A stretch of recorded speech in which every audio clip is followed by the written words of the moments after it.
Vampires have a contested history. Some claim that the creatures are as old as the world, but more recent arguments suggest that our belief in vampires and the undead was born in the 18th century, when the first European accounts appear. We do know that 1732 was the vampire's Annus Mirabilis. There were 12 books and 4 dissertations on the subject published over that year, as well as the term's first appearance in the English language, according to Gothic expert Roger Luckhurst. But archaeological discoveries of deviant burials in Europe in the last few years have unearthed a belief in vampirism and revenants before 1500, much earlier than was previously understood by literary scholars. The body of a 500-year-old vampire, for example, is currently on display in an ancient cemetery in the town of Kamień Pomorski, Poland. The vampire corpse, discovered 2 years ago, has been reported on widely in the world's press. Archaeologists have confirmed that it has a stake through its leg, presumably to prevent it from leaving its coffin, and a rock in its mouth to stop any unfinished blood-sucking. Even older deviant burials have been discovered in villages in Bulgaria. An 800-year-old skeleton found in Bulgaria stabbed through the chest with iron rod. Binham CCBYSA. Meanwhile, the medieval remains of the first English vampires in Yorkshire's village of Wareham Percy have reputedly been found.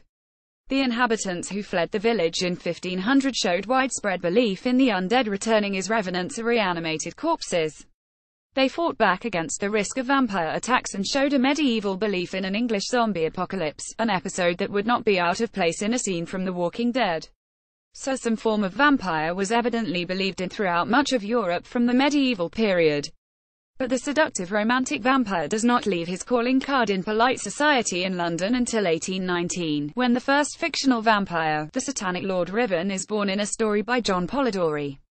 So how did our understanding of vampires transition from disheveled peasants into alluring Byronic aristocrats? We must return the creature to its beginnings in early folk belief to fully understand its history. Vampire, Vrykolakai, Velku. In the first written accounts of European vampires, the creatures are understood as revenants or returners, often taking the form of a diseased family member who reappears in the unfortunate guise of a vampire. In such tales, unfinished business, even something as trivial as the want of clothing or shoes, is enough to make the dead return to the world of the living. The number of words for vampire can frustrate scholars. Kravojak, Vukodlak, Wilkolak, Varkolak, Vervolak, Lidik Nadali, Lyaga, Kulkutha, Moroi, Strigoi, Moroni, Stregoi, Vrykolakai, Upir, D. Shumath Velku, D. Laka, Nashzera, Zalozny, Nosferatu, the list goes on.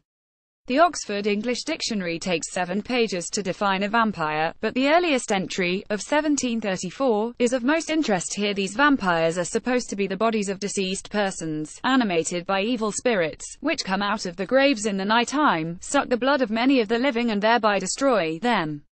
Le Vampire, lithograph by Ada Moraine, Les Tribunaux Secrets, 1864. Wikimedia Commons. There is evidently little appeal or attraction felt for these early revenant figures.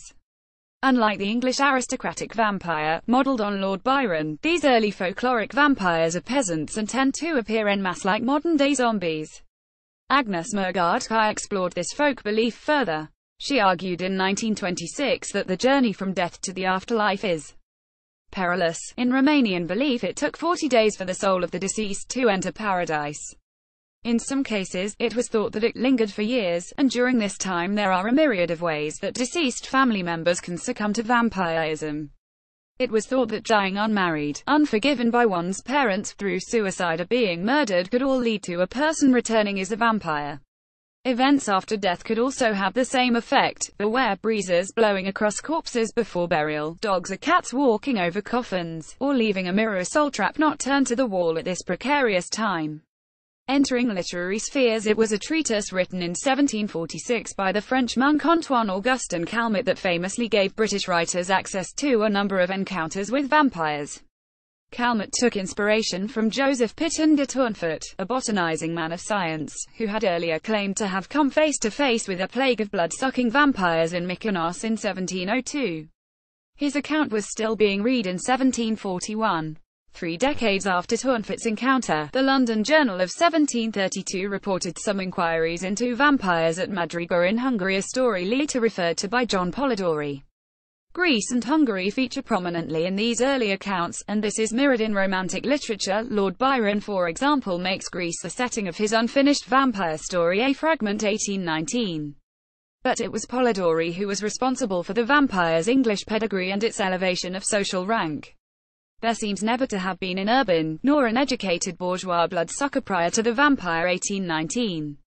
A predatory sexuality is also introduced. We see for the first time the vampire as Raker Libertine, a real lady killer, a trend that metamorphosed into Bram Stoker's Dracula and anticipated the arrival of vampire romance in the beautiful undead form of Twilight's Edward Cullen. As this all reveals, the history of vampires is a disputed and uncertain one, whatever your perspective, scientific or literary. But the vampire burials discovered by archaeologists of late cohere with practices that are known to suggest a belief in vampirism, such as piercing the corpse, nailing down the tongue, putting a needle in the heart and placing small stones and incense in the mouth and under the fingernails to stop blood-sucking and clawing. These vampire corpses do therefore go some way towards finding out how old our belief in vampires actually is. But the history of vampires is still impossible to chart with any certainty, and we should probably take heed from British vampirologist Montague Summers 18,801,948 in our search for the lair of the original fiend. He referred to vampires as citizens of the world. To him, they existed beyond temporal or geographical boundaries.